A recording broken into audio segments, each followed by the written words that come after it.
Guys, আজকে আমার friend আসছে, তো তার জন্য আমি খাবার প্রিপেয়ার করছিলাম।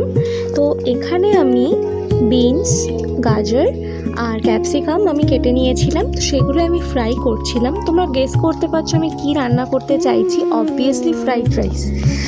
আর আমার ফ্রেন্ড চিকেন খেতে পছন্দ করে না, তো তার জন্য ডিম কষা করব।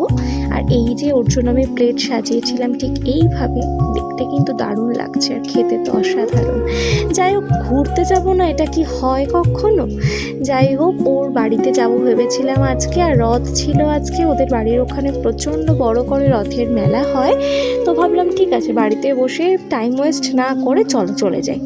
তো দেখছিলাম কখন ট্রেন আছে, আর ওর সাথে থাকলে আমার জাস্ট ক্রেজি লাগে। সত্যি কথা, কিছু কিছু ফ্রেন্ড হয় না যে যার সাথে থাকতে আমরা মানে এতটাই পছন্দ করি, টাইমের দিকে তাকাতেও আমরা ভুলে যাই। তো ওটা হচ্ছে ও।